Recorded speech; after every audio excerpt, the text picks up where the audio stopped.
अस्सलाम वालेकुम, कैसे हो बच्चों आप सब। उम्मीद है आप सब ठीक होंगे और खैर खैरियत से होंगे। ये देखिए बच्चों, ये है मेरे पास कुछ कलरफुल कलर्स। इनसे आज हम आपको लिखना स्टार्ट कराएंगे। आज जो हमारा टॉपिक है वो है A to Z अल्फ़ाबेट। आज हम आपको ABC लिखना पढ़ना स्टार्ट कराएंगे और कलर्स नेम भी बताएंगे। सबसे पहले ये देखिए, ये है मेरे पास green colour. This is a green colour.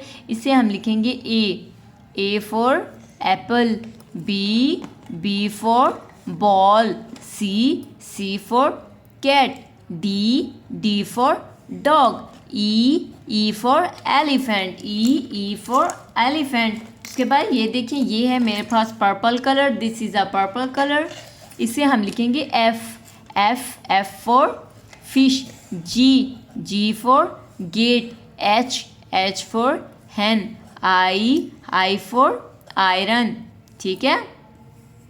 इसके बाद हम लिखेंगे J for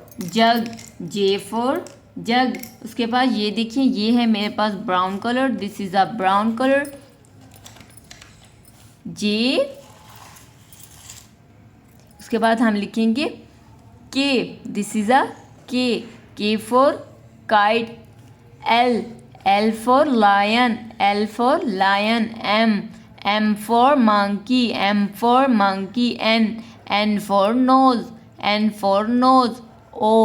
O for wool। उसके बाद ये देखिए, ये है मेरे पास pink colour. This is a blue green colour. This is a green colour.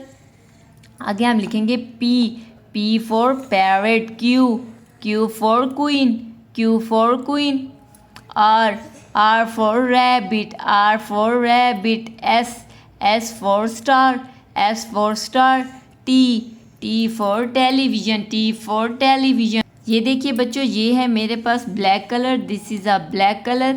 आगे हम लिखेंगे U for umbrella, V for van, W for watch, X for X-ray, Y for York, Z for जू। फिर से हम रिवीजन करते हैं। ABCDEFGHIJKLMNOPQRSTUV WXY and Z। बच्चों, उम्मीद है आप सबको आज का ये A to Z अल्फ़ाबेट लिखना पढ़ना पसंद आया हो। तो आपने हमारे चैनल को ज़रूर सब्सक्राइब करना है, वीडियोस को लाइक करना है।